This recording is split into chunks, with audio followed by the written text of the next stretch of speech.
We are going to be taking you all around the world to see some incredible animals from all over the world.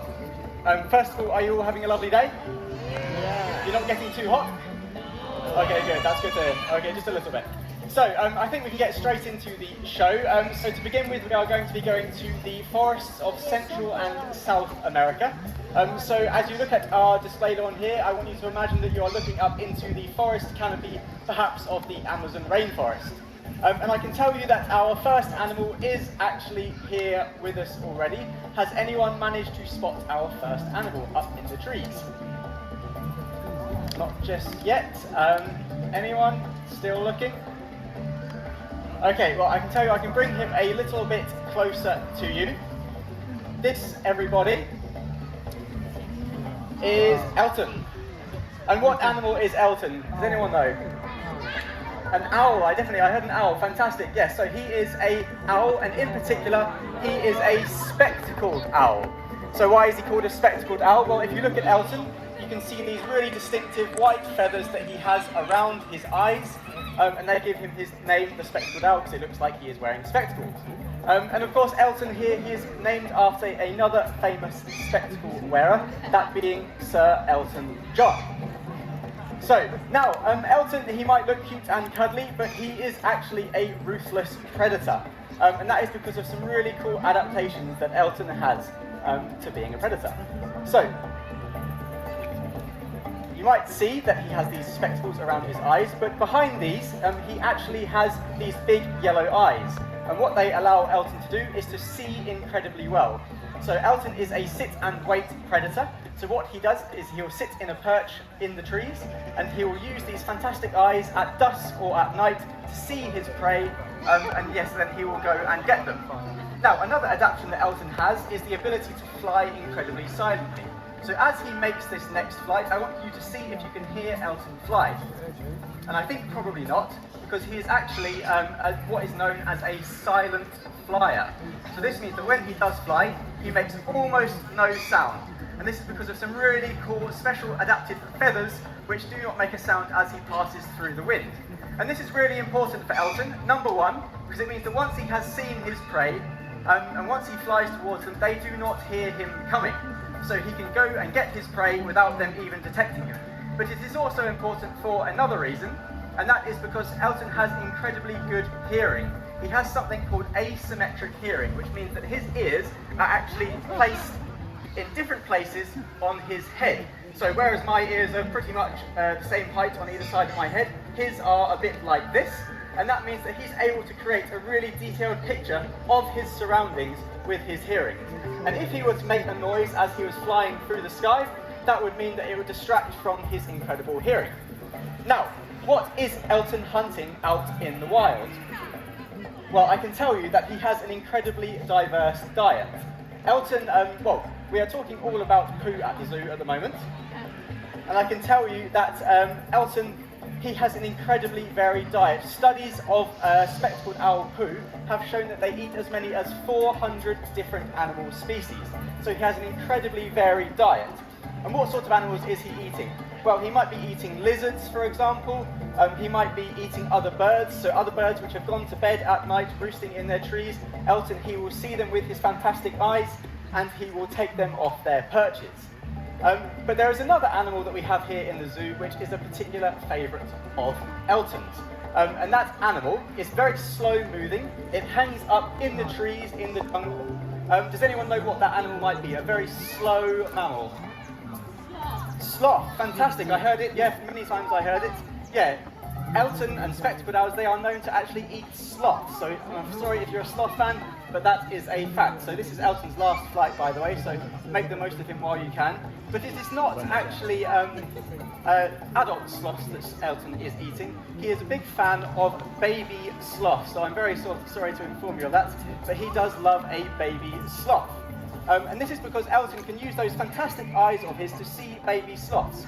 Adult sloths, they actually have a layer of algae on them. And this is something they develop as they get older to remain camouflaged in the forest canopy. But baby sloths, as they have not got this algae, they are easy for Elton to detect. So yeah, these are some of the cool adaptations which Elton has to being a successful predator. He has these fantastic eyes, his fantastic hearing, his silent flight, and he is also able to use this varied diet to be a really successful predator. And I can tell you that Elton is actually one of the most successful predators in the ecosystems that he lives, for example, the Amazon rainforest. And you can compare him to an animal such as the jaguar. So the jaguar, you might think this is a really incredible predator, but Elton is even better. So jaguars, when they go out for a hunt, they can be successful perhaps every 3 out of 10 times, whereas Elton, he is actually successful on his hunts almost every 8 out of 10 times. So he is a really, really incredible hunter. Now, he does not just hunt in the forests that he lives, he also breeds there. So where might Elton be breeding? Well, he'll be breeding in hollows in trees, and this is where he will have his chicks. And spectacled owl chicks are actually a really interesting animal because they look the complete opposite to Elton. They are all white and they have these black spectacles, so the complete opposite to Elton. So Elton, I think, did a fantastic job. I think we can all agree. So our next animal is ready to come and see us, and I'm going to hand over to my colleague Tom, who is going to be introducing to our next chaotic animal. So be prepared for our next one. We actually need 2 handlers to manage this really scary animal. So I would like to introduce Tom, who is going to talk to us about Stanley, our next fantastic animal. Hello everyone, thank you very much, Cameron. So yeah, our next animal that's going to come out, he goes by the name of Stanley, and he does cause chaos and destruction pretty much everywhere that he goes. So if you do have any small children with you today, please keep them nice and close to you, especially your favourite one, because we can't guarantee that Stan won't get amongst you all there in the crowd. So Stanley here is actually related to one of the fastest animals in the world. Does anybody know what animal that might be? It's a peregrine falcon. Here he comes, everybody. So he's actually very closely related to the peregrine falcon. But what is Stanley? He looks a little bit like a short-legged hawk or maybe a long-legged eagle, but he's actually something called a striated caracara. And he is a very, very efficient hunter and scavenger out there in the wild. So Stanley here is actually going to be found along the coasts of the Falkland Islands, and he's going to be foraging around on the beaches there. He's going to be looking for pretty much anything that he can find to eat. Now, what sort of things are on the menu for Stanley? Well, he's going to be looking for any of those small insects or any fish, dead fish, or anything that might have been washed up in the tides on the beaches. He's going to be going around amongst those washed up seaweed and the rocks to try and find any crustaceans, any crabs or limpets that he might be able to find. And if you look very closely at Stanley, you'll see he's got a few adaptations that really, really help him when he's out hunting in the wild. So one of those is his really, really sharp beak that you can see he's got there. That's incredibly powerful and very, very good at ripping into any of those prey items that you might find out there on the Falkland Islands. Now his second adaptation is those really long legs with those really, really sharp talons. If you look carefully at him, you'll see he's got those really sharp talons there that he will also use to hold and manipulate his food as he tries to crack into things like a tough crab shell. Now you might be thinking Stanley's spending a lot of time on the ground today, and this is actually very, very common for the caracaras, and that's because they're very, very confident on the ground, and in fact one of their favourite things that they like to eat is actually found spending a lot of time on the floor. I'll give you a clue as to what that is. They're small, they're black and white, and they like to eat a lot of fish. We've got over 60 of them here at London Zoo. Does anybody know what that might be? Small black and white bird, like, yes, penguins. So Stanley does actually really, really like to eat penguins. And what Stanley will do is he'll actually go down into those penguin burrows, a little bit like you've seen him doing here today, and he'll be looking for any of the chicks and the eggs that might be down there. So he's going to be looking for any chicks and eggs that he can find in those burrows. And this is really unusual for caracaras because birds rely on their flight in order to get them out of danger. So if they're ever threatened or they see a predator, they'll use their wings to fly off and fly away from danger. But Stanley is actually one of the top predators out there in the Falkland Islands. So the only thing that Stanley here really has to worry about are juvenile caracaras. So I think we're going to be saying goodbye to Stanley before any juvenile caracaras turn up today.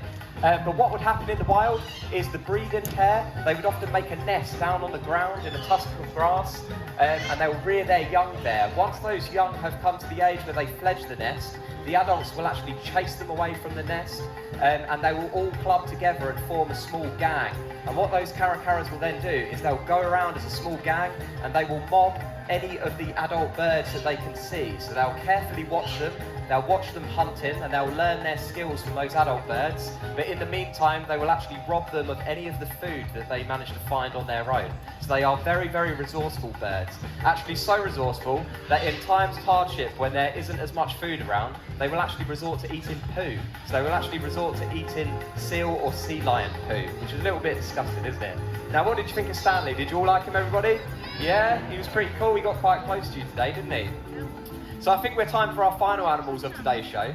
And to meet them, we're actually going to be heading inland of South America. We're going to be heading to the Pampas grasslands of South America. And we're going to be meeting Jack and Marion, who are actually described as ecosystem engineers. And that's because a lot of their natural wild behaviours, their foraging behaviours, they actually help to create environments for other animals. So they're actually a very, very important part of the ecosystem out there in the grasslands. Now, if you cast your eyes into the grasslands here he is, everybody. So this is actually Jack. Does anybody know what Jack is? An armadillo, yes he is, of course. So Jack and Marion here, she will shortly be joining us just down the end there. So Jack and Marion here, they're actually large hairy armadillos. Now, you might be thinking they're not actually that big. So the reason they get their name is because of the really large hairs that you can see along their backs there. So that's why they get the name large hairy armadillo. But these guys actually are what we would call a medium-sized armadillo. It's a scientific term, and that's because there's actually just over 20 different species of armadillo in the wild, and they come in a range of different sizes. So we have everything from the smallest species of armadillo, which is the small fairy armadillo, and it's about the size of a Mars bar, so it could quite easily fit in the palm of your hand. And then we have the largest species of armadillo, which if it stands up on its back legs is actually about 5 foot tall, and that's the large forest armadillo. So they're quite varied, but they all have very similar adaptations. So I want to see a show of hands here. How many of you think that armadillos could roll into a ball? How many of you think that armadillos can roll into a ball? Okay, a few of you. Well, you're not entirely wrong. There's only actually one species of armadillo that can truly roll into a ball, and that is the free-banded armadillo. So if you want to see a free-banded armadillo, you can actually see one today over at our rainforest exhibit. There's one of them lurking around in there. But these guys, Jack and Marion, whenever they're threatened in the wild, what they will actually do is use that really hard shell that they have, that carapace, and they'll actually use that to protect themselves. So they will then dig a small scrape, or they will go down to the bottom of their tunnels, and they will actually face that carapace to the predator. So they will actually use that really hard shell in order to protect themselves from any predators out there in South America.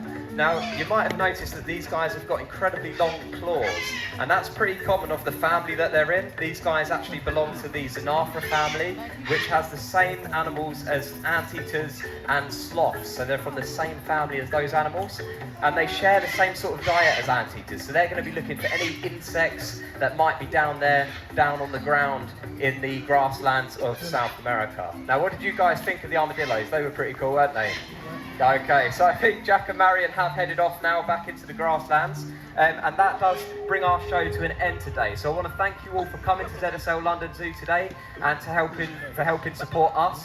By supporting us, you've helped us to support conservation work in over 50 different countries. So well done for that, guys. If you do have any questions about the animals that you've seen here, or any other animals that you've seen in the zoo today, my name's Tom. I'm going to be hanging around for just a few minutes, so please do feel free to come over and ask. Otherwise, I hope you enjoy the rest of your day here at London Zoo, everybody. Thank you very much.